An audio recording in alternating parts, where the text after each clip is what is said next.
to our channel if you are one of our subscribers. If you are just finding our channel here at Edutaining for the first time, welcome, and we hope if you like this video, you will, what do they need to do? You're way better at this than me. Subscribe, like, and comment. Yeah, and then there's the bell thingy for notifications, right? Yeah. Okay, yeah. Just ring that bell for notifications. See, yeah, 6-year-old knows YouTube way better than I do. But if you are new here, this is Little Man. I'm Michelle, and today's activity that we're gonna do, you can do at home with your kids, your grandkids. It's really pretty simple, right? And there's some learning to it. He originally did a video on how to make your own bath bombs. And it was my third episode.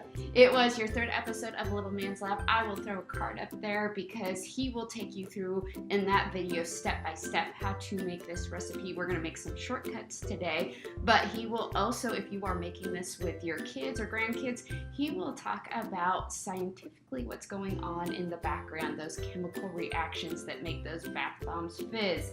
But today's video, we are gonna show you how to take, if you have been shopping at Target, I've been hiding from Target because trying not to buy stuff. He's been begging for the bath bombs, and I'm like, buddy, we know how to make these bath bombs at home. So we are gonna try to, this is the Junk Food Disney bath bomb, and it costs $3. And exactly. And I don't know about you, I don't want to be spending $3 per bath. We are gonna try using our sandwich cutter here. This is from actually the parks, and I'll leave a link down in the description for you. And then these are cookie cutters, and I've also used them as sandwich cutters that we found at Party City. So I'll also try to leave a link down below. We're gonna try this one right here, but I have a feeling the nose isn't gonna work, but hey, we'll experiment and give it a try. But that's what we're going to use to make some Mickey Mouse bath bombs. Let's go ahead and get started. Right, so we're going to go about recreating our Mickey Mouse bath bomb right here. So first of all, we have to mix together all of the ingredients. Now, I've already put into the bowl here 1 cup baking soda, a 1/2 cup citric acid, a 1/2 cup Epsom salts, and a 1/2 cup of cornstarch. Those are your necessary dry ingredients. I'm going to whisk together all of these ingredients. Now, another ingredient you can use, it's completely optional, but biodegradable glitter. You need to make sure that if you are using glitter, it's biodegradable, safe for your kiddos, but also safe for any marine life that your bath water might drain into their habitat. So we are going to add some biodegradable glitter. Now in our blue, we're going to use the silver. We're going to mix things up, and with our yellow mixture here, we are going to add a little bit of pink sparkle. Don't have to use a whole lot, especially keep in mind that this will make a ring around the bathtub, but it is fun for the little ones, especially to get my kid in the bath. Now, my kid loves soap, hates baths. Next, I'm going to add in some yellow dye. This is a soap-safe dye. And once again, I will link to the original video we did in Little Man's Lab, as well as my original blog post, where I have links to all this. And you can see right there, you have a chemical reaction going on. So if you're doing this with kids, go to Little Man's original video where you can learn about the chemical reaction taking place. Now I'm gonna add 2.5 tablespoons of olive oil. And you can actually use coconut oil, you can use almond oil. This is just kind of a moisturizer that you add to your bath bombs, but any of those oils will work. And then last, I am going to add in slowly 1 tablespoon of water. It really gets that chemical reaction going.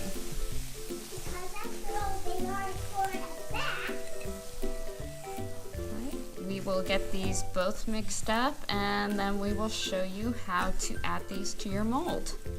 Alright, so we now have our two mixtures finished up.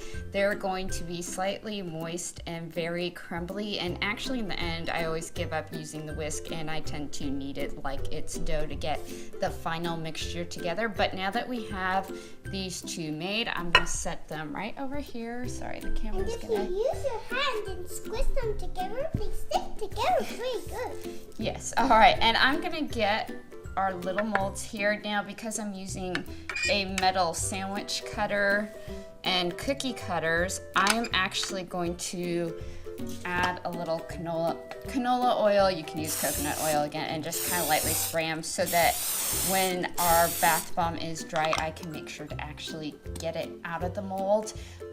When you use silicone molds, it's a little bit easier. So we are going to just start by dropping some in here, and careful, buddy, I'm jiggling the camera. Sorry if the camera's jiggling, everybody, but we are gonna just add it in like this, just like, thank you, buddy.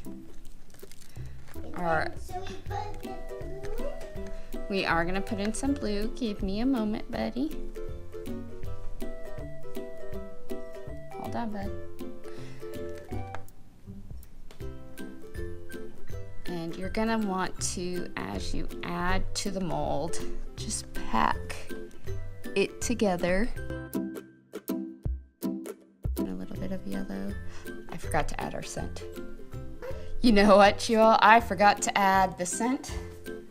Oh, I hid them from the cat. The kitten, Mr. Eugene, Eddie Fitzherbert. Mr. Eugene, Eddie Fitzherbert. Mr. Eugene, Eddie Fitzherbert. Mr. Eugene, Eddie Fitzherbert. Alright, I apologize. I forgot to add in the most important part, our essential oil for our scent. I have been hiding these from the kitten. These are not safe for cats. They are, I believe it's their livers cannot process essential oils when they breathe them in. So we have a kitten who's quite destructive. I've had these hidden up in a cabinet so that he can't get to them. But I use this kid safe that's used as long as it's diluted. It's safe to use on skin. So make sure when you're choosing an essential oil that you make sure that it is safe to use on skin. Some are not. So anyway, I'm gonna go ahead and add in a few drops, and we will get it mixed into each of our mixtures here. But that way you get a nice little scent, and we'll add some of this scented mixture to each of the ones that we have already. Mommy's goof today. Oh, it does smell good though. I can't believe I forgot that though, but yeah, we've been hiding those from Eugene Fitzherbert. Yes, is your bath gonna smell good? All right, so let's add in a little bit more to each of these so that you get your scent, buddy. I promise I'm not normally this scattered brain. This is just being a mom. Hold on, buddy, you can't reach.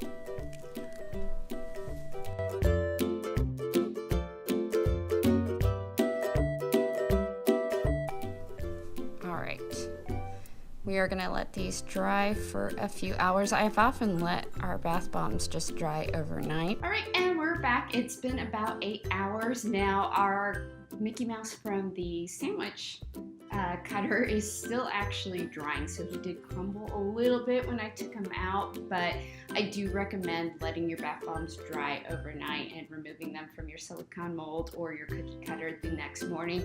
Now, I'll put a link in the description.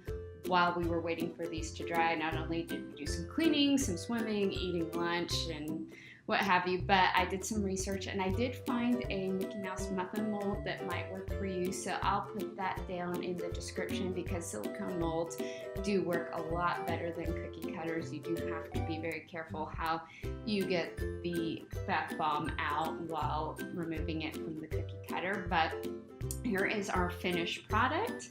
And so as you can see, not bad, okay? They are a little bit crumbly, and that's probably because I took them out a little too soon, but as you can see, We've got pretty much the same thing for a lot less, and we're going to show you how this works with, let me pull over my bowl of water that now has a cat hair in it.